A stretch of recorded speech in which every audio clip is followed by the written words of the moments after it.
ఇప్పుడే జీ5 app download చేయండి. చూడండి మీ ఫేవరెట్ టీవీ షోస్ ఎప్పుడైనా ఎక్కడైనా. చేతులు కాళ్ళల్లో నర్వస్ ని కొద్దిగా స్టిమ్యులేట్ చేయడం ద్వారా మంచిగా రిలాక్సేషన్ బ్రెయిన్ లో కలుగుతుంది అనమాట. దానివల్ల కొన్ని హ్యాపీ హార్మోన్స్ ప్రొడక్షన్ పెరుగుతుంది. మంచిగా సుఖ నిద్ర పట్టి గాఢ నిద్రలోకి జారుకోవడానికి అవకాశం కలుగుతుంది. ట్యాపింగ్ అంటారు. చేతులతో కాళ్ళ మీద పాదాల మీద చేతుల్లో కొద్ది నర్వస్ ని కొన్ని చోట్ల ఇట్లా ప్రెస్ చేసుకుంటే రిలాక్సేషన్ బ్రెయిన్ లో బాగా జరిగి నిద్ర బాగా రావడానికి అవకాశం ఉంది. అలాంటి ట్యాపింగ్ టెక్నిక్, ప్రెస్సింగ్ టెక్నిక్ ఎలా చేయాలి ఈరోజు యోగాలో చూపిద్దాం.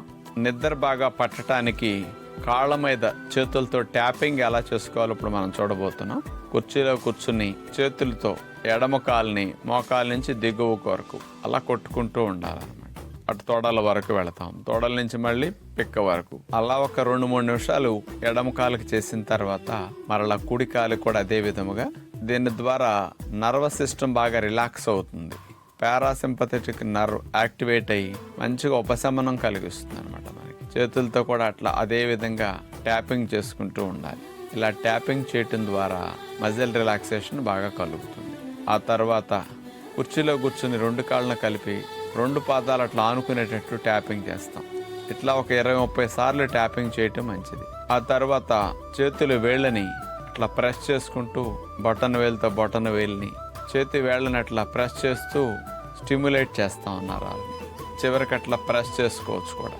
కుడి చేత్తో ఎడమ చేతి వేళ్ళని, ఎడమ చేత్తో కుడి చేతి వేళ్ళని కూడా అట్లా ప్రెస్ చేయడం ద్వారా నర్వ్ ఎండింగ్స్ చేతిలో ఉన్న వాటిని స్టిమ్యులేషన్ చేయడం ద్వారా కూడా రిలాక్సేషన్ బాగా కలిగి నిద్ర బాగా వస్తుంది. నిద్ర రాక 50-60% మంది మాత్రలో రకరకాలుగా డ్రింక్స్ ఏవో ప్రయత్నాలు చేస్తున్నారు.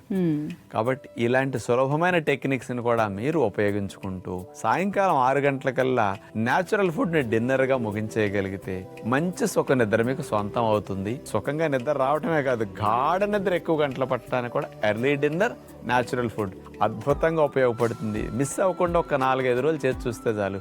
6వ రోజు 7వ రోజు నిద్ర మీకు మంచిగా అదే ఆహ్వానం పలుకుతుంది. మంచి అనుభూతిని మీకు కలిగిస్తుంది. పిల్లలకి అసలు స్నాక్స్ పెట్టారంటే ఆ పేరెంట్స్ నేనేమంటాను తెలుసా, బ్యాడ్ పేరెంట్స్ అంట. అస్సలు స్నాక్స్ పెట్టకూడదు, ఆకలి చచ్చిపోతుంది.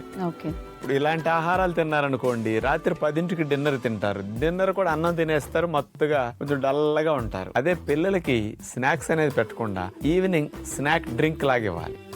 5కి 5:30కి పిల్లలకి 6 లోపు డిన్నర్ పెట్టడానికి 1 గంట ముందైనా కానీ ఒక గ్లాసు సీజన్లో దొరికినట్లుగానే బత్తాయి జ్యూస్ కానీ, కమలా జ్యూస్ కానీ, దానిమ్మ జ్యూస్ కానీ, పైనాపిల్ జ్యూస్ కానీ, ఈ 4 రకాలు విటమిన్ సి కంటెంట్ ఎక్కువ ఉండి యాంటీ ఆక్సిడెంట్స్ ఎక్కువ ఉండే జ్యూసులు ఈ 4. అందుకని ఈ 4లో మీకు ఏది అందుబాటులో ఉంటుంది. పిల్లలకి కాస్త బోరు కొట్టకుండా ఉండాలంటే ఈ రోజు కమలా ఇస్తే రేపు బత్తాయి, ఇంకో రోజు పైనాపిల్, ఇంకో రోజు దానిమ్మ, అట్లా మార్చి కూడా ఇవ్వచ్చు అనమాట.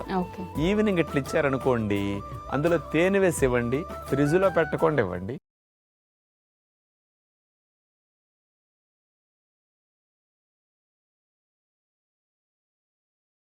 జీ5 యాప్ డౌన్లోడ్ చేసి అన్ని ఎపిసోడ్స్ పూర్తి ఉచితంగా చూడండి.